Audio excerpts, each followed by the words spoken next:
Hey everyone, welcome to The Bold and the Beautiful. I'm Oma, and I'm so excited to have you here. If you love Bold and Beautiful update, then you're in the right place. Make sure to hit that subscribe button and turn on notifications so you never miss a video. Alright, let's dive right in. You ever look back at your choices and wonder, how did I get here? That's exactly where I found myself, sitting in Bill Spencer's living room, plotting the unthinkable. We weren't talking about business deals or family drama. We were talking about Luna Nozawa, the niece I once saved, the woman Bill once pardoned. And now, together, we were desperate enough to consider prison, miscarriage, even murder, just to stop her. I know it sounds insane, but when you've watched someone destroy everything you love, when you've seen your family torn apart piece by piece, the line between right and wrong gets blurry fast. This isn't just a story about Luna. It's a story about the choices we made in the dark, and how close we came to losing ourselves. Stick around, because the truth is darker than you think. Lee and Bill's sinister plan targets Luna in dramatic conspiracy. I don't even know where to begin with this story, because it feels like I've been living inside of a nightmare for so long that the days blur together. It's one of those experiences where you look back at your own choices and wonder, how did it come to this? How did I become the person who agreed to cover up crimes, make compromises with morality, and even plot against someone I once saved? My name is Lee Finnegan, and I am a doctor. For most of my life, I believed in saving lives. That's what medicine taught me, what my calling demanded, and what I built my reputation on. But lately, my name doesn't feel like it belongs to a doctor anymore. It feels like it belongs to someone who makes life and death decisions not inside an operating room, but in the shadows. And at the center of all of it is Luna Nozawa. My niece, my burden, my mistake. To understand how Bill Spencer and I ended up joining forces against her, you have to know the history. Years ago, when Luna's actions spiraled out of control, when she was nothing more than a dangerous young woman who'd already hurt too many people, I should have let her pay the price. I should have stepped aside and allowed the law to do its work. But I didn't. Instead, I faked her death and hid her away, convincing myself that I was saving her. Or maybe saving the family name. I don't even know anymore. All I know is that my choice kept her alive long enough to bring us here, to this point where she has managed to destroy nearly everything around her. And Bill, well, he's no innocent in this story either. He's a man of power. A man who can make or break anyone with a single phone call. He secured Luna a pardon when she should have been locked away. He thought he was doing something merciful, maybe even noble, but just like me, his decision has backfired in the worst possible way. Now, we both carry this unbearable weight of responsibility for the chaos Luna has unleashed. If I sound bitter, it's because I am. Because now, Luna is pregnant. Pregnant with Will Spencer's child. And if that wasn't messy enough, Will has been trying to salvage his relationship with Electra Forrester, a young woman who deserved so much better than to be dragged into Luna's twisted orbit. I still remember the day I heard about the pregnancy. Bill's voice was low, almost trembling when he told me. His eyes had that same mix of anger and desperation that I saw in the hospital rooms of families who had just lost someone they loved. Except this wasn't grief, it was dread. Dread of what was coming next. And Katie, Bill's steady moral compass, made things even more complicated. Bill wanted to erase the problem altogether. He wanted the pregnancy gone, the situation wiped away like chalk on a blackboard. But Katie, she had her own vision of what justice looked like. She wanted to wait, let Luna deliver the baby, and then take the child from her. She thought she could save an innocent life while still locking Luna away. I envied Katie in that moment, because at least she still believed in a solution that didn't involve blood on her hands. But I couldn't share her optimism anymore. Not after everything Luna had already done. And so Bill and I, two people who should never have found common ground, found ourselves sitting across from each other late one night, in his sprawling, dimly lit living room, whispering like conspirators in the dark. We were supposed to be enemies. He's brash, reckless, and arrogant, while I've always considered myself methodical, precise, and calculated. But that night, we were just two broken people bound by the same truth. Luna had to be stopped. The question was how. The strategies we discussed were not born out of logic alone. They were born out of desperation. Each one darker than the last, each one chipping away at what little humanity we still had left. And the most terrifying part? The more we spoke, the more each strategy started to sound reasonable, even necessary. The first idea was the simplest. Send her to prison and put the baby up for adoption. Bill liked the sound of it at first, because it tied everything up neatly. A prison cell for Luna, a future for the baby away from her influence. I tried to imagine myself delivering the child, holding that tiny life in my hands, and then handing it off to a family who would never know where the baby came from. It almost sounded merciful. Almost. But the more I thought about it, the more the flaws revealed themselves. Luna is cunning. She manipulates, twists, and plays the victim better than anyone I've ever seen. What if she found a way out again? What if prison wasn't enough to contain her? What if the child grew up one day and came searching for answers, only to discover the nightmare truth? That's when the darker ideas began to spill out. And once we crossed that line, there was no going back. Once the conversation shifted from prison to darker alternatives, I could feel something change between Bill and me. His eyes grew sharper, his tone heavier. And me. I felt the same way I used to feel when I was standing over a patient on the operating table and realized that despite all my training, all my skill, the outcome might come down to a single risky choice. Only this wasn't about saving a life. It was about deciding whether someone should even keep living. Bill leaned back in his chair, his hands gripping the edges of his glass of bourbon like it was the only thing anchoring him to the ground. His voice was gravelly when he said, "Lee, if prison doesn't stick, if adoption doesn't cut it, we're just kicking the can down the road. You know it. I know it." I didn't answer right away. Because I did know it. And I hated myself for admitting it, even silently. That's when the second strategy surfaced, inducing a miscarriage. Bill didn't phrase it like a doctor would, with clinical precision. He just said it bluntly, almost cruelly. What if she lost the baby? That solves half the problem right there. My stomach twisted. As a physician, I've delivered babies into the arms of mothers who waited years for that moment. I've fought through the blood, sweat, and tears to bring new life safely into the world. To even consider the opposite, causing the deliberate loss of a pregnancy, felt like sacrilege to everything I stood for. And yet, I found myself thinking about it. I knew the medical possibilities. I knew what substances could quietly force nature to take its course. If administered early enough, it would be quick, clinical, almost invisible. Luna wouldn't even realize what had been done. And as much as I wanted to deny it, a part of me felt relief. Relief at the idea of cutting off this twisted legacy before it could even take its first breath. I caught myself rubbing at my temple, the way I do when a migraine is coming on. Bill noticed. "You're considering it," he said, his tone flat. I wanted to argue, to deny, but what good would it do? He could see through me. He always could. "Still," I whispered. "It's monstrous." Bill shot back. "So is she." His words hung in the air like smoke. Heavy. Poisonous. And I couldn't shake them. The third strategy was a little less brutal but no less complicated.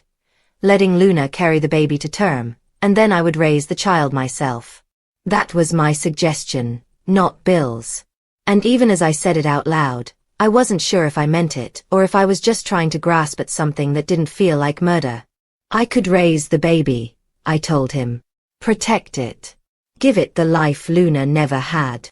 Bill scoffed at first, but then he tilted his head, studying me. "You think you could handle that? Raising your niece's baby? What would Finn say?" I thought about my son, my proud, accomplished, compassionate son, and the look on his face if he knew the truth. He already carried the burden of being caught in Sheila Carter's web, of trying to balance his family with the chaos of his biological mother. Did I really want to add another twisted branch to that family tree? But at the same time, I imagined a child growing up free from Luna's influence. A child who might even heal some of the damage that's been done. A second chance at redemption, not for Luna, but for me. I didn't say all of that to Bill. I just said, maybe it's the only way to fix what I broke. He looked at me with something almost like pity. And Bill Spencer doesn't pity anyone. But then we arrived at the darkest paths. And that's when the air grew so heavy in that room I felt like I couldn't breathe. The fourth strategy. Eliminating Luna permanently. The words weren't even spoken at first. They didn't need to be. It was a thought that crept in, slithered between us like a serpent, daring either of us to acknowledge it. And when Bill finally did, his voice was chilling in its simplicity. She's not going to stop. Not with prison, not with ultimatums, not with Katie's plans. You know what I'm saying, Lee. I remember staring at him, the ticking of the grandfather clock filling the silence, my heart pounding so loud it felt like it echoed in my skull. And he was right. Luna had already shown us what she was capable of. Manipulating, lying, seducing, destroying. She was like a fire that would never burn out on its own. It would keep spreading until someone stamped it out. But how does a doctor, a person sworn to save lives, decide to take one? Even for the greater good? I tried to imagine the scenarios Bill described. Loose railings, brake lines cut, an accident that no one would ever trace back to us. He painted the pictures like a man who had thought about it too many times already. I didn't stop him. Maybe because a small, quiet voice inside of me agreed with him. And that terrified me most of all. Finally, the fifth strategy emerged. The most diabolical, the one that made my skin crawl and my throat close up as I listened. Terminating Luna's pregnancy without her consent. It was my idea. God help me, it was mine. Bill, I whispered, leaning in close so even the shadows wouldn't hear me. There's another way. One that leaves her alive, but without the child. She wouldn't even know. We could make her think it was a miscarriage. The second I said it, I hated myself. I hated the way Bill's eyes lit up with a cruel kind of hope. I hated that I had thought of it at all. But I also knew it could work. I had the medical knowledge. He had the resources. We could make it happen, and no one would ever suspect. Luna would wake up with her leverage gone, her schemes dismantled, her power stripped away. And then we could send her to prison and lock the door behind her forever. It was horrifying. It was unspeakable. And yet, it was tempting. By the time our conversation ended, the fire in the fireplace had burned down to glowing embers. Bill's glass of bourbon was empty. My hands were trembling, though I tried to hide it by clutching my purse. We had laid out every possible road, and none of them were clean. None of them were safe. Every option was steeped in guilt, betrayal, or blood.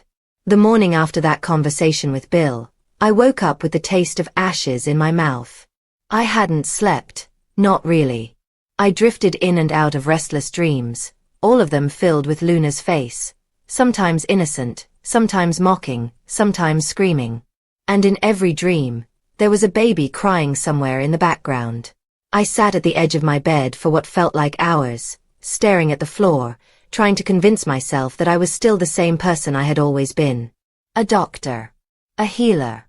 A mother who once stayed awake nights just to make sure her son was breathing peacefully in his crib. But I wasn't that woman anymore. Somewhere along the way, I had crossed over into something darker. Bill called me before noon. His voice was steady, too steady, like he had already made his decision and was waiting for me to catch up.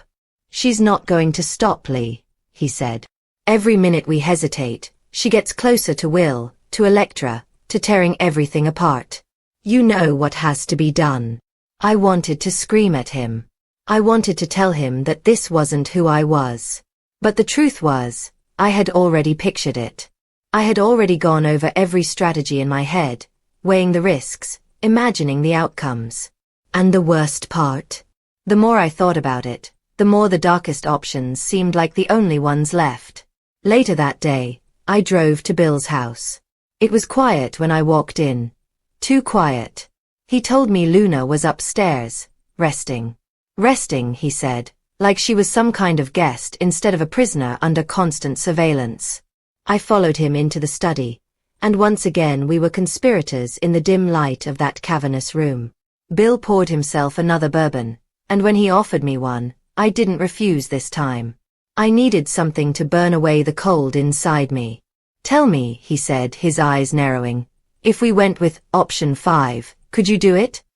The words hit me like a scalpel to the chest. Could I? Of course I could. I had the training, the access, the skill. It wasn't a matter of ability. It was a matter of conscience. I swallowed hard and said, "Yes." There. It was out.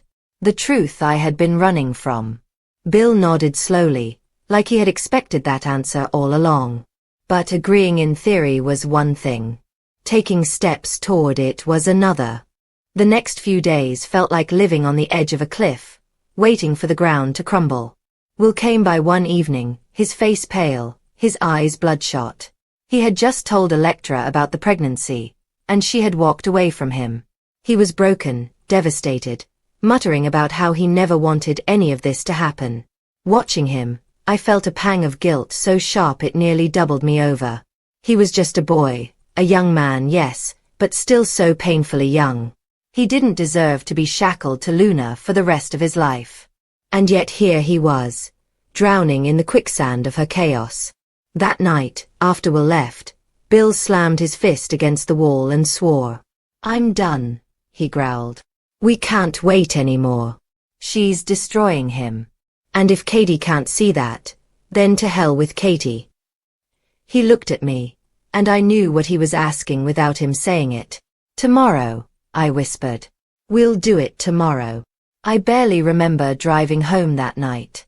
My hands were shaking so badly I had to pull over once just to catch my breath. Every fiber of my being screamed that what I was planning was wrong. And yet, I couldn't find another solution. By the time I got home, I felt sick. I stood in front of the bathroom mirror, staring at my own reflection, and asked myself the same question over and over. When did I become this person? I didn't have an answer. The next day was a blur. I brought what I needed, small, sterile, clinical. Tools of my trade turned into instruments of something darker. Bill met me at the door, his jaw set, his eyes cold. But fate has a way of stepping in, doesn't it? Because when I walked upstairs, when I opened that bedroom door, Luna wasn't asleep. She was sitting by the window, staring out at the ocean, her hands folded over her stomach. And when she turned to look at me, for just a second, just one fleeting second, I didn't see the manipulator, the liar, the monster. I saw a frightened young woman clinging to the only thing she had left. "Do you hate me that much?" she asked softly. The question pierced me deeper than any scalpel ever could. I froze. My hands trembled. And in that moment, I realized something that horrified me even more than all the plans Bill and I had made. If I went through with this, I would never be able to live with myself again. I turned and walked out. Bill followed me into the hallway, his voice sharp with anger. "What are you doing? This is our chance." I shook my head, tears blurring my vision. "No, Bill. Not like this. If we cross this line, we're no better than she is." For a moment, I thought he might explode.